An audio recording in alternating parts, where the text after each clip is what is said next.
Assalamualaikum warahmatullahi wabarakatuh. Bismillahirrahmanirrahim.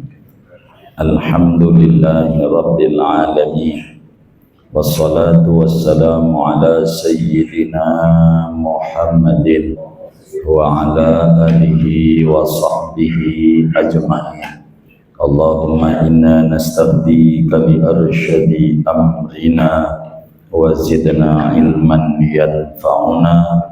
Qala al-imamul muallif rahimahullahu ta'ala wa nafa'ana bihi wa bi barakati ulumihi wa ghafara lahu wa li masyayikhihi wa li masyayikhina amin. Fi ghayatil ikhtisari wa nihayatil ijazi. Kitab Mukhtasar ini pada sangat ringkas dan amat sangat ringkas. Yaqrubu 'alal mutaqallim darsuhu, yang mudah atas orang yang belajar darsuhu oleh mengkajinya kitab Mukhtasar Matan Taqrib. Wa yashulu 'alal mubtadi'i hifdhuhu, dan gampang atas pemula oleh menghafalnya kitab Mukhtasar Matan Taqrib. Wa an uksira fihi minat taqsimati wa hasril khisali, dan meminta kepadaku bahwa aku memperbanyak di dalam kitab Mukhtasar ini daripada bagian-bagian dan mencatat segala perkara. Fa'ajabtuhu ila dzalika, maka mengiyakan oleh aku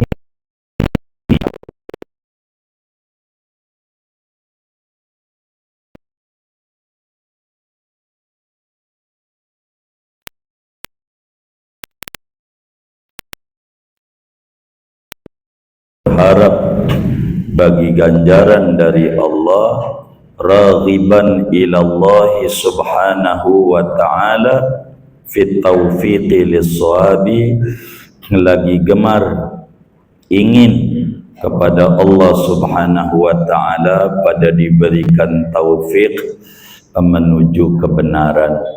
Innahu ala ma yasha'u qadirun wa bi'ibadihi latifun khabirun, sesungguhnya Allah atas apa-apa yang Ia kehendaki yaitu maha kuasa. Wa bi'ibadihi latifun khabirun, dan terhadap hamba-hambanya Allah itu maha lembut, khabirun, lagi maha mengetahui. Wallahu a'lam bishawab. Segini. Ketemu? Ada? Adalah. Halaman berapa? Halaman 15. Adalah. Bagaimana ini? Ada? Oh ada. Pak Guru ini bagaimana ya? Saudara sekalian yang mulia, malam hari ini kita akan menutup pembahasan pembukaan kitab Matan Taqrib.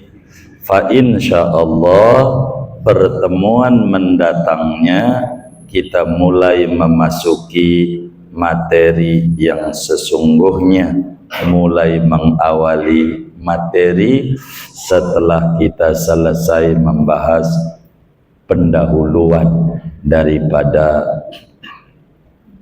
tuan musannif kita Imam Ahmad bin Husain Al-Asfahani rahimahullah. Saudara-saudara sekalian,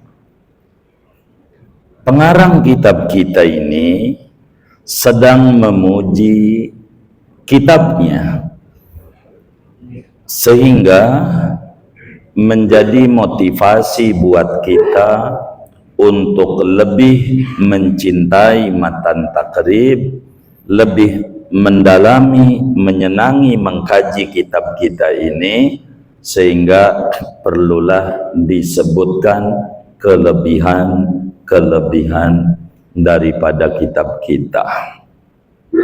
Pertemuan yang lalu beliau menjelaskan bahwa kitab ini adalah pembahasannya ilmu fiqih, satu ilmu yang amat sangat prioritas untuk dipelajari oleh setiap muslim. Dari berbagai disiplin ilmu yang banyak, maka yang paling tinggi kita ngaji itu adalah ngaji ilmu fikih. Ini kelebihan kitab kita.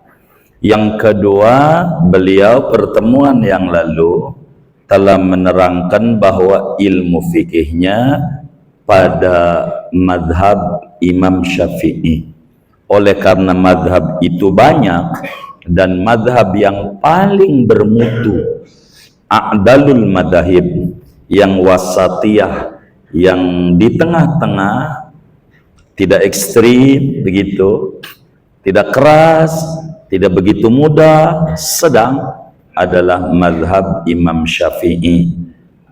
Sehingga kitab ini di samping pembahasannya fikih, kedua keunggulan kitab ini fikihnya adalah fikih madhab Syafi'i. Yang ketiga, kata beliau, fi ghayatil ikhtisari wa nihayatil ijazi. Kajian kita malam hari ini, kelebihan kitab kita ini adalah kitabnya amat sangat simple, amat sangat ringkas kitab kita ini. Jadi kenapa singkat begitu? Sebab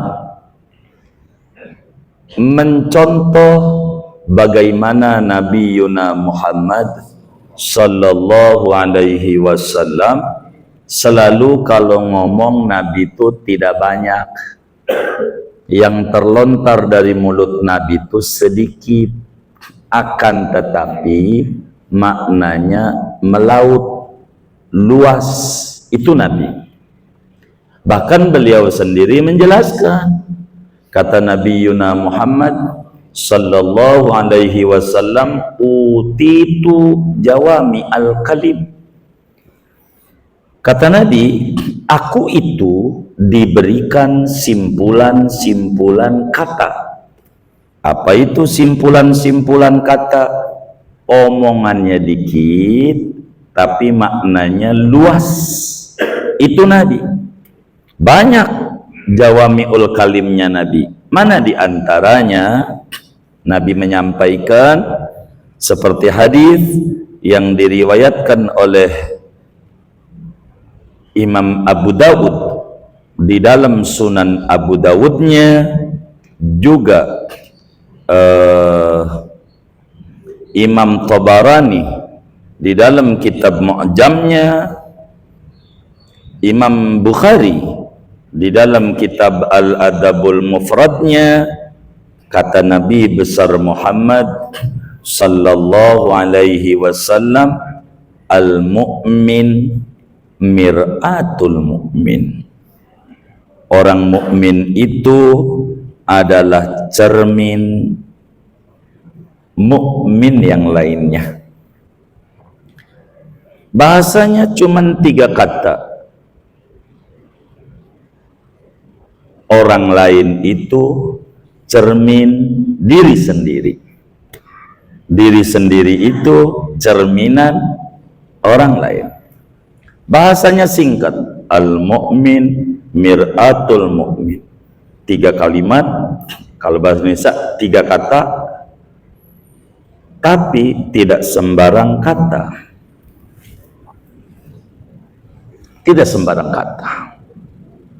Sebab 3 kata keluar dari bibir mulianya manusia yang bertutur tidak berangkat dari hawa nafsu, akan tetapi dari wahyu. Wa ma yantiqu 'anil hawa in huwa illa wahyu yuha. Nabi bilang orang lain itu cermin diri sendiri. Nabi ngomong begitu. Cermin. Kalau ngomong cermin karakternya banyak. Cermin tuh kaca, buat kita ngaca, banyak karakter. Apa diantaranya? Cermin tuh karakternya jujur. Kalau orangnya hitam, ngaca, nggak jadi putih kan? Gitu, nggak jadi. Kalau orangnya putih, nggak jadi hitam. Maka orang mukmin itu harus memiliki karakter kejujuran. A, B, B, begitu. Dan masih banyak nih terjemahan kalimat Nabi, tapi saya bukan pada ngajarin ini. Saya cuma menyampaikan Tuan Musonib itu bilang kitab beliau ini amat sangat ringkas. Rujukannya karena Nabi Yuna Muhammad sallallahu alaihi wasallam kalau ngomong ringkas, singkat, padat. Begitu. Cermin itu jujur. Cermin itu tulus dan panjang, dan itu bukan bagian kita karena kita tidak mau mengulas itu. Bagian guru yang ngajar tasawuf, karena saya ngajarnya fikih ya kan, begitu. Jadi biarkan itu kiai tasawuf yang ngulas itu. Saya disuruhnya fikih sama pengurusnya ini, jadi fikih aja kita. Kitab beliau ini ringkas, singkat, padat.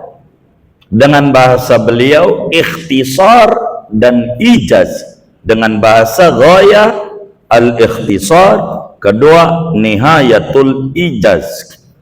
Apa arti ringkas dan singkat? Kalau ringkas itu artinya adalah hadful arad, tidak melebarkan bahasan. Sehingga adamu takrir ilami marratan ba'da ukhra, tidak mengulang-ulang pembahasan satu demi satu. Pembahasannya nggak ada pengulangan. Orang ringkas itu begitu, nggak diputar-putar karena ringkas itu begitu. Kedua, dia nihayatul ijaz. Ijaz itu ada mutul, tidak dipanjangkan, tidak, singkat aja. Bahasa beliau itu enggak panjang-panjang, sehingga amat sangat mudah. Begitu. Sebetulnya sinonim antara ikhtisar dan ijaz. Demikian pula antara ghayah dan nihayah.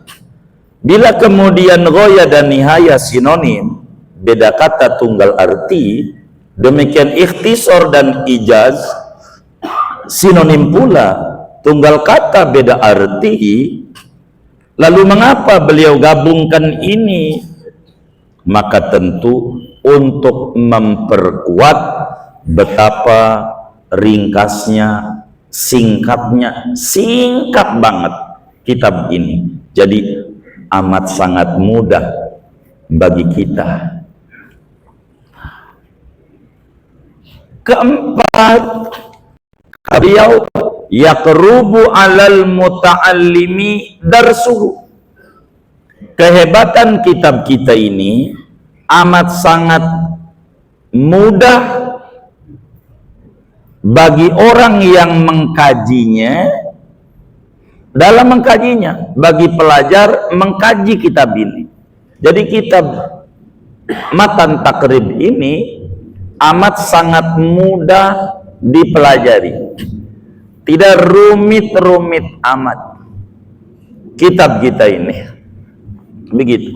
Orang yang gemar belajar, begitu, ketika metode kajian itu adalah singkat, padat, akan mudah bagi orang yang belajar itu mencerna. Hendak menggunakan bahasa enjelimet, globalisasi, terasi, puyeng ngapalinnya. Yang nggak kayak begitu. Bahasanya amat sangat simpel dan mudah. Kita mengkaji tujuannya membuat terang bukan membuat rumit. Maka beliau itu singkat, tapi ingat, enggak asal singkat. Ada orang ngomongnya singkat tapi rumit dipahaminya. Enggak, walaupun singkat mudah dipelajari. Ini kehebatan kitab kita. Begitu kehebatan kitab kita.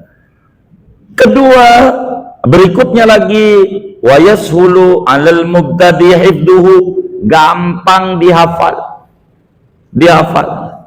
Tidak sedikit kitab ini orang yang menghafal kitab ini. Banyak. Begitu. Kitab ini yang hafal. Kitab Takrib. Yang hafal sekitab ini. Begitu. Gampang dihafalnya. Kata orang Sunda, dilalarnya gampang dia.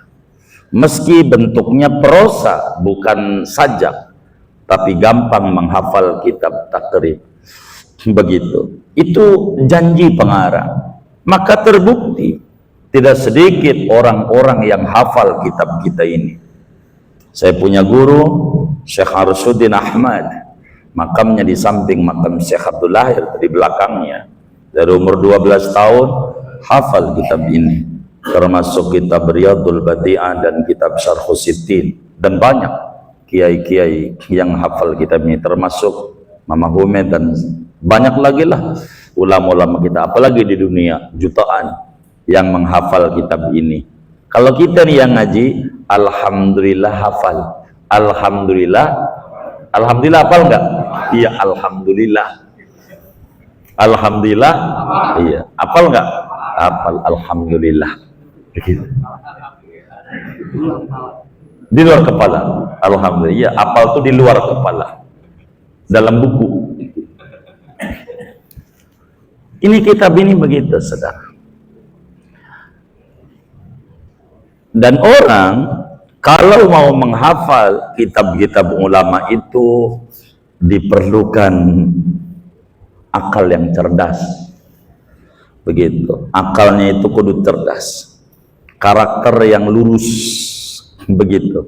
Dan memiliki semangat belajar yang tinggi, dan tentu memiliki guru yang benar. Begitu. Guru yang benar.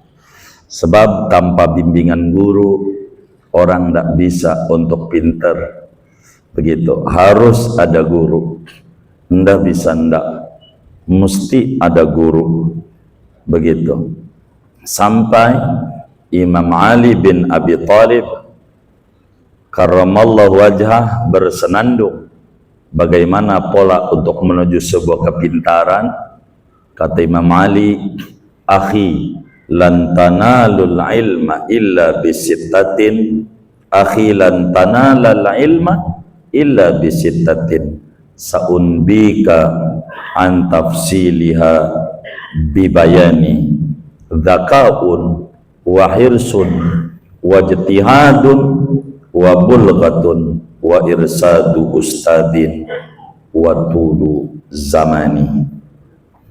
Kata Imam Ali, saudaraku, Anda tidak bakalan menguasai ilmu kecuali harus ada 6 instrumen baru dia bakalan menguasai ilmu.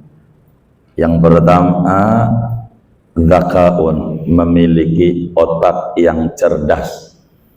Begitu, otaknya cerdas. Begitu. Jangan sampai belajar keluar dari masjid ditanya lupa. Ini lupa. Ini namanya otaknya kurang cerdas. Begitu. Karena ilmu itu membutuhkan itu. Doa wahirsun. Dia harus semangat ngajinya, diulang-ulang di rumahnya. Bukan asal ngaji. Begitu, tapi diingat-ingat, dicatat, bukan direkam. Dicatat. Kalau direkam itu dapatnya pujian doang, enggak dapat ilmu. Tapi yang nulis kalau ngaji dapat ilmu. Kenapa pujian? Kata tetangganya, subhanallah, sampai jam 12 malam masih ngaji aja, bukan rekamannya doang, orangnya mah tidur tuh, begitu. Yang kayak tidur nggak bisa, kudu nulis. Kalau orang pengen pinter, karena akal nggak kuat untuk merekam semuanya, kudu ada catatan. Maka kesemangatan yang tinggi dibutuhkan karena ilmu itu amat sangat tinggi. Kemudian wastibarun, kudu sabar.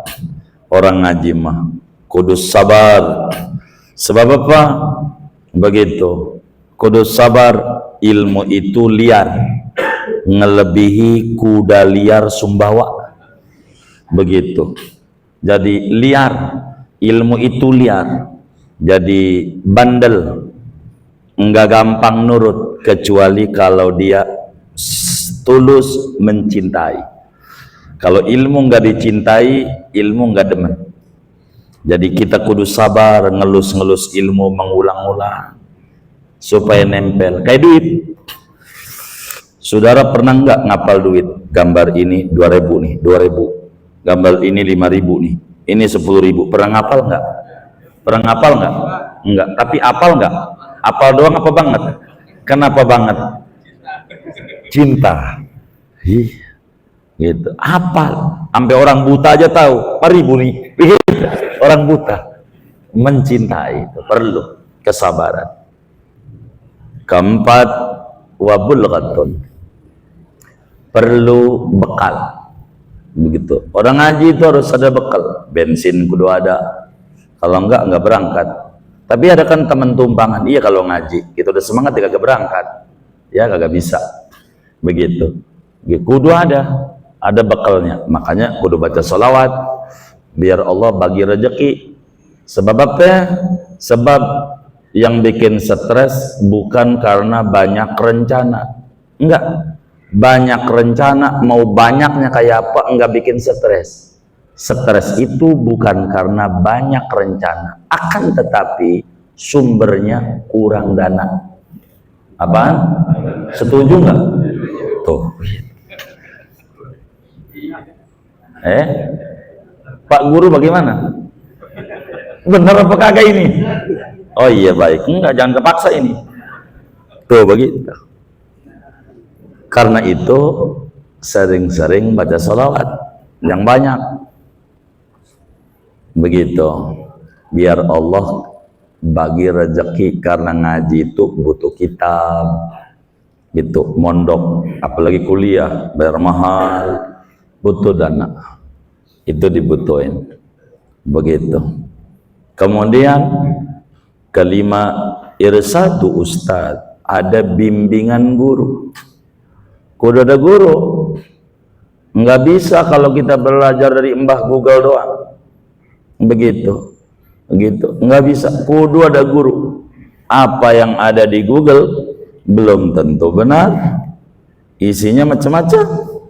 Begitu. Kudu ngaji di majelisnya guru. Musyafahah.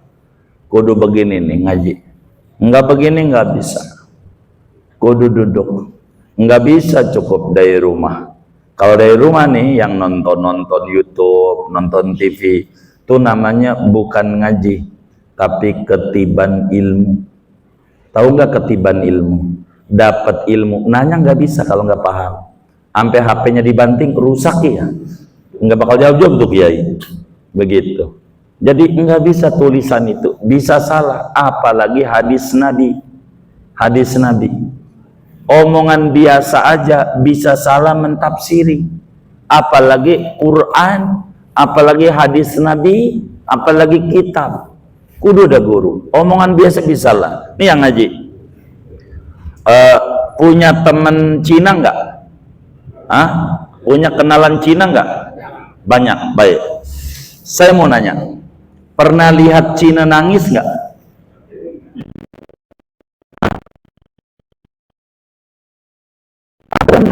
Di Cina doang ngapain nangis? Biasa saja. Begitu. Masa Pak Guru lihat Cina doang nangis? Ngapain? Begitu. Biasa aja. Itu lagi tulisan bahasa Indonesia. Masih salah juga dia kata pernah. Saya sih kagak pernah lihat Cina, biasa aja, nggak pakai nangis, nggak pernah nangis lihat Cina. Begitu. Itu bahasa Indonesia. Bagaimana kalamnya Rasulullah, bagaimana kalam Allah bisa rusak kalau kita nggak ada bimbingan guru. Kudu ngaji, kudu ngaji. Ngaji begini nih, andai nggak dapat ilmu masih banyak ganjaran. Andai nggak dapat ilmu sudah dapat ganjaran 3.000. Ilmu nggak dapat, ganjaran dapat. Begitu. Ganjaran melebihi sholat sunat 1.000 rakaat dengan datang di majelis ilmu. Padahal ilmu nggak dapat, tapi dapat. Masih dapat ganjaran nyolatin mayit 1.000 mayit. Masih dapat nengokin orang sakit 1.000 orang. Boleh tanya tuh dokter-dokter yang nengokin orang sakit tuh, mau ngontrol 1.000 kayaknya kagak ada sehari.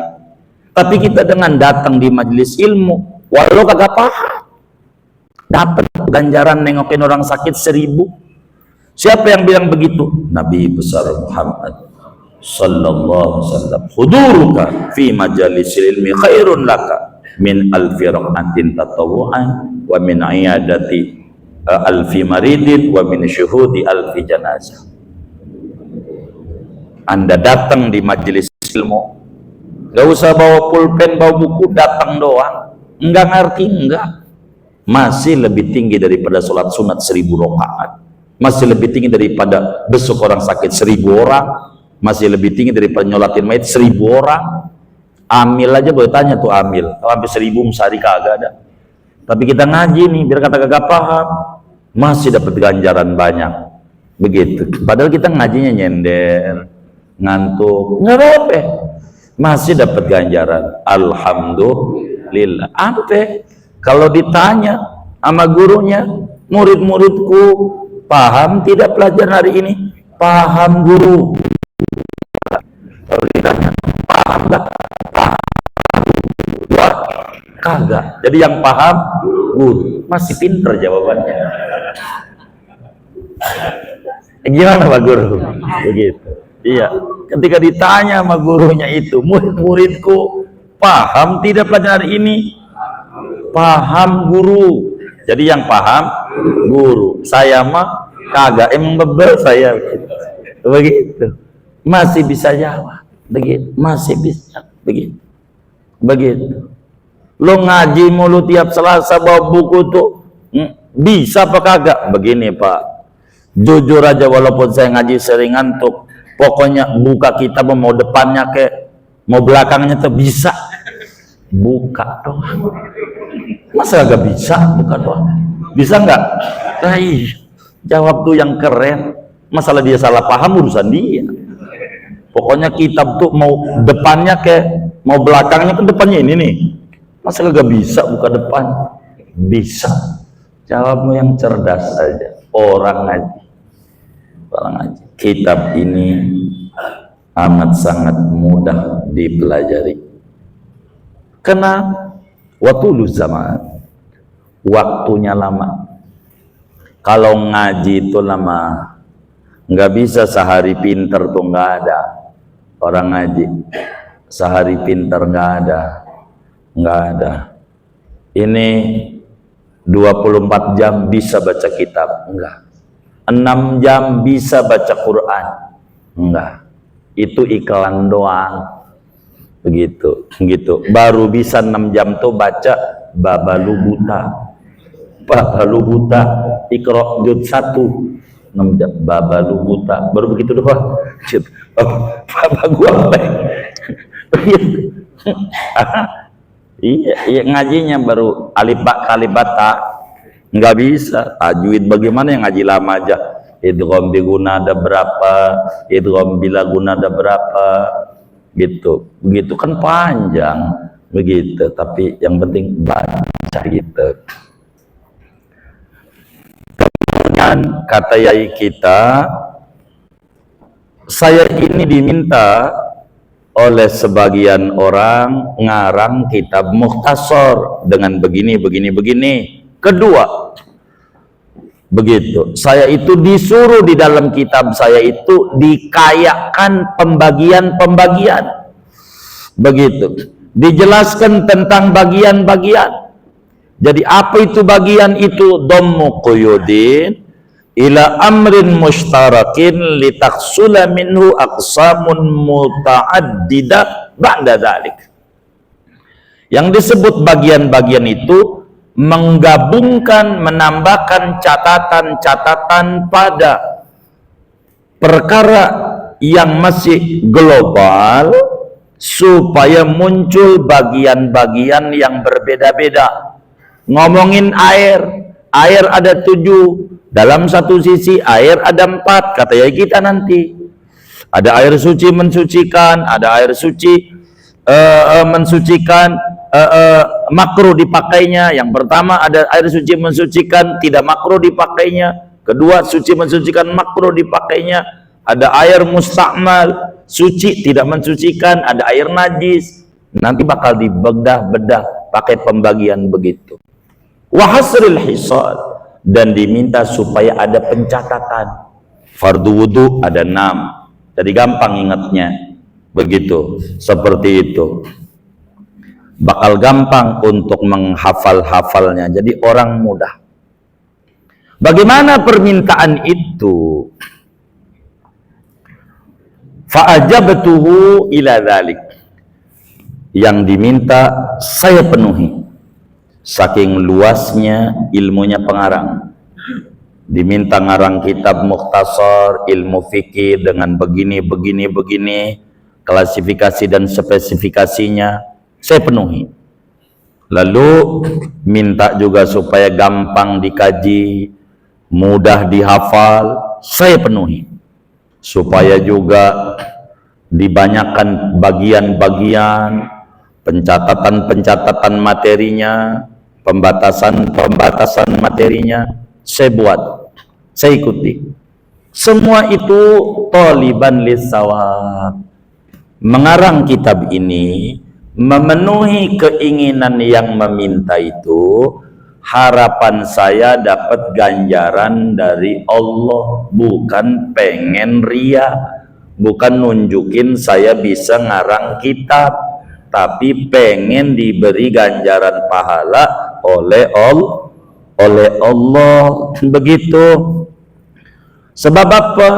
Sebab tidak ada yang paling menggirangkan orang ketika mati melainkan terus mengalir pahala.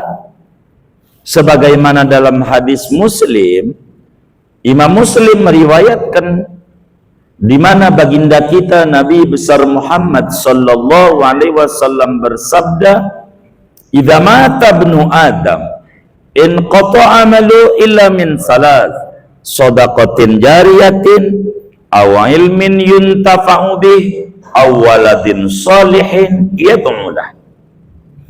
Bila manusia mati, kata Nabi, maka putus aktivitas ibadahnya, perbuatannya nggak ada kalau udah mati.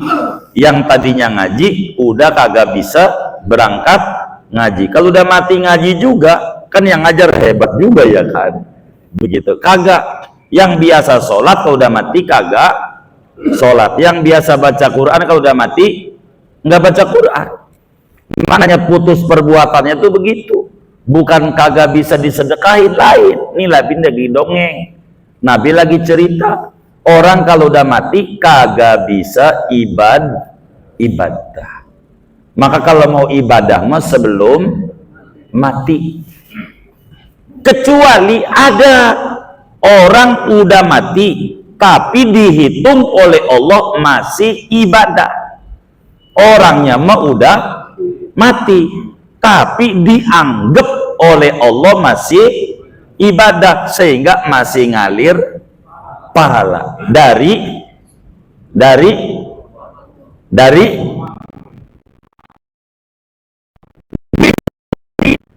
tidak mungkin karena orang lain ngasih lainnya. Ada orang udah mati masih dianggap ibadah, sehingga masih ngalir dari diri sendiri, ibadah yang dilakukan masih hidup sampai mati masih dapat transferan ganjaran dari diri sendiri. Tiga ini bukan harga mati. Tiga ini dalam hadis ini masih banyak, ada 11-an hadis ini, karena hadis bukan ini aja. Satu, sodaqah jariyah, gitu. Sodaqah jariyah, wakafin tanah buat Masjid Al-Madinah, terus saja dapat ganjaran. Sebanyak orang yang menggunakannya, dipakai sholat sebanyak itu dia dikasih, pakai dia ngaji sebanyak itu yang dia dapat dari dia. Yang wakaf karpet begitu dapat terus kipas dapat semuanya selama masih dimanfaatkan. Karena ada virus digulung karpet kagak dapat ganjaran, karpetnya digulung lah kagak manfaat, kagak dapat ganjaran. Maka yang ngegulung-gulung karpet itu bakal dituntut di akhirat begitu, karena kuburannya yang tadinya terang jadi gelap. Siapa ini yang gulung? Malaikat jawab, marbot. Iya, siapa yang gulung? Marbot. Maka siap-siap jadi marbot jawabannya, sebab bakal diapain? Dituntut gitu. Sama siapa? Sama siapa? Yang wakaf karpet. Marbot jawab di akhirat, benar saya yang gulung, tapi mohon maaf jangan dihukum, sebab saya ada yang nyuruh.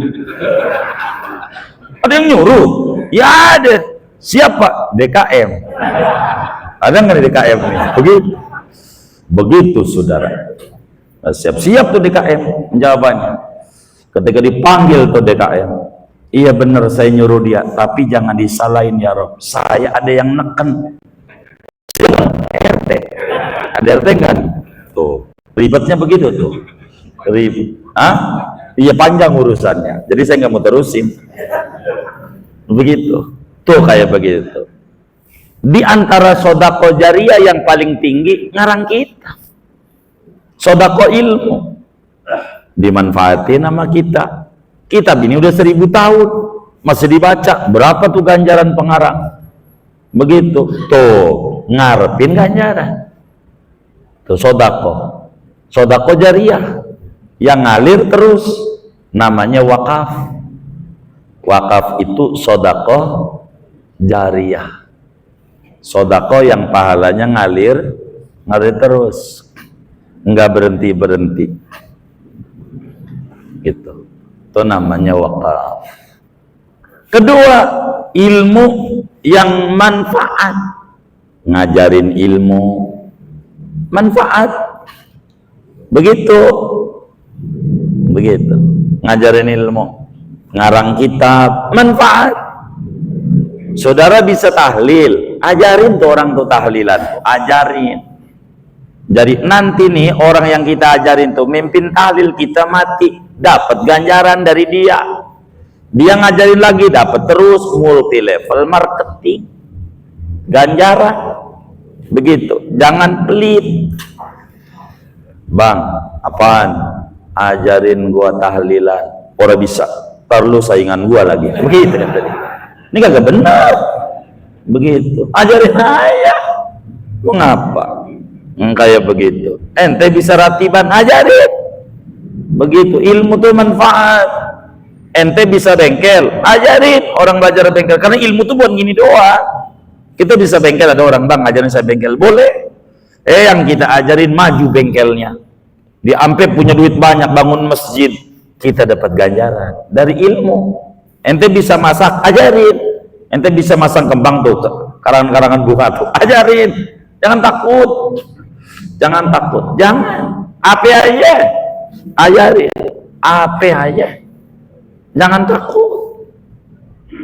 Begitu. Ilmu itu manfaat. Ilmu itu manfaat. Begitu. Manfaat. Ajarin. Yang kita ajarin. Begitu. Maka ketika Nabi ditanya tentang Sayyidina Umar, Di dalam kitab Nasul Ibad, Syekh Nawawi Al-Bantani jelasin, masih dalam halaman-halaman awal. Nabi ditanya, ya Rasulullah, bagaimana ganjaran Umar bin Khattab tuh? Segede apa? Ada orang nanya tentang ganjaran Sayyidina Umar. Kata Nabi, andai pohonan dijadikan pena buat nyatet, air laut dijadikan tinta buat nulisnya, sampai kering tuh lautan, ganjaran Umar belum habis ditulis. Begitu ganjaran Umar. Lalu ditanya Nabi, bagaimana kalau Abu Bakar? Ya Allah, Umar tuh bagai setetes dari lautan ganjaran Abu Bakar. Enggak gitu. Berapa orang yang Islam gara-gara Abu Bakar? Bisa jadi datuk-datuk kita Islamnya gara-gara Abu Bakar. Berapa orang kan kita nggak tahu nih. Berapa orang dari Abu Bakar punya ajaran? Itu begitu. Jadi ilmu tuh manfaat. Ajarin, bisa apa aja, ada orang pengen belajar, ajarin. Begitu, ajarin. Begitu, ajarin. Begitu, ajarin. Kalau enggak payah. Begitu. Diajarin, Bang, bagi tuh orang lain tuh. Jadi enaknya nanti bagi gitu, bagi konten kayak sama orang tuh. Ganjarannya besar. Gitu, kata dia, ogah ngaji kagak enak banget dia, ujungnya dia waktunya repot, kagak ngaji-ngaji, pengen dibagi, dibales, lu aja pelit, marah dia ujungnya, karena dia akhlaknya buruk, dibalas biar dia tahu buruknya kayak begitu. Nggak dikasih kontennya, akhirnya salah dia sama orang, kedek gua sama dia, justru dia udah membuat kedek dirinya karena dia pelit dirinya, ujungnya begitu, dipelitin biar ngerti bahwa akhlaknya itu udah buruk. Ada yang kayak begitu. Jadi berharap ganjaran ilmu. Yang ketiga, walad soleh, punya anak, mohon maaf, yang ngaji ini, ibunya udah mati dalam kubur, nyengir lebar di kuburnya dia ngaji. 1000% saya yakin. Girang, ya Allah, enggak sia-sia saya ngelahirin anak demen ngaji. Begitu. Perang ganjarannya disetor kita tuh sama bapak kita, menyak kita yang dikubur. Begitu. Walaupun kita nggak ngomong, ya Allah saya ngaji nih ganjarannya buat babanya. Enggak. Udah otomatis, klik aja. Kalau udah punya walad soleh, anak yang bener demen ngaji tuh. Begitu. Udah girang aja orang tua dikubur tuh. Girang, senang 1000%. Ganjarannya. Cuman kadang-kadang nanya dia sama malaikat, malaikat apaan? Kenapa cahayanya redup, enggak terang, enggak kayak kemarin-kemarin? Anak mau ngaji ngantuk. Jadi guru baru bismillah 5 menit, dia udah 5 watt. Begitu. Yang penting masih ada cahaya. Bagaimana kalau kita nggak punya anak? Anak itu macam-macam, saudara. Ada anak biologis, ada anak ideologis, ada anak sosiologis. Anak biologis, anak berojol dari tulang rusuk kita, tapi kagak bener.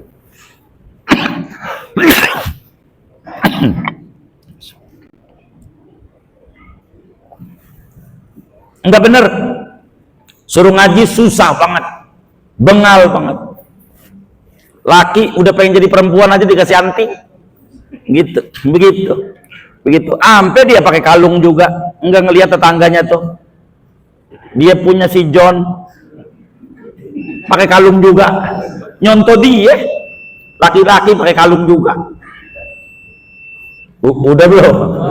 Belum. Begitu. Bang Haji Wahab aja diri. Udah belum? Oh belum. Jadi adil itu kita mengikuti kita. Bukan. Karena nggak ngasih manfaat. Namanya anak sialan. Anak cuman makan duit kita doang tapi tidak menghargai kita. Ada anak ideologis, anak yang ikut garis baba, babanya demen ngaji, anaknya demen ngaji. Nih, ini yang walad soleh. Jadi anak ideologis. Yang ketiga, anak sosiologis. Kita orang nggak punya anak, tapi kita biayain tetangga kita yang miskin. Pok, saya yang biayain. Tinggal sama Pok. Berapa biar sekolahnya? Semuanya saya. Sampai sukses. Kita sekolahin orang. Sampai sukses. Orang tuh nggak lahir dari rahim kita, tapi kita biayain sampai sukses, sampai jadi sarjana, sampai kerja. Pas kerja jadi direktur, gaji gede, bangun masjid, kita dapat ganjaran dari anak sosiologis. Jangan sedih kalau kita nggak punya anak. Ambil anak tetangga, tapi jangan nyantun yatim 10.000, nyelip doang di gigi. Sekolahin sampai sukses, nggak usah ribuan, atu aja sampai sukses. Udah sukses semua terserah dia mau baik kayak sama kita, mau udah sukses mengelawan kayak sama kita, nggak syukur, urusan dia. Yang penting kita nyari ganjaran sama Allah. Inilah thaliban lisawab, raghiban ilallah. Lagi juga ingin sekali diberikan taufik kebenaran. Ini harus dibahas, taufik itu apa, bagaimana cara mendapatkan taufik. Nggak bisa saya bedah, waktunya habis. Kemudian innahu ala ma yasya'u qadir wa bi ibadihi latifun khabir. Padahal harus dibedah, apa itu qadir, apa itu latifun, apa itu khabir. Waktu nggak ada, tapi saya mau tutup segini aja ngaji muqaddimah matan takrib. Pertemuan mendatang kita akan bedah materi inti fikih bab solat bermula daripada bab bersuci. Segini aja kajian kita. Sallallahu wasallam ala khairil Muhammad wa ala alihi washabihi walhamdulillahil alamin. Ada yang ditanya mungkin dari materi ini atau doa saja? Oh, doa saja.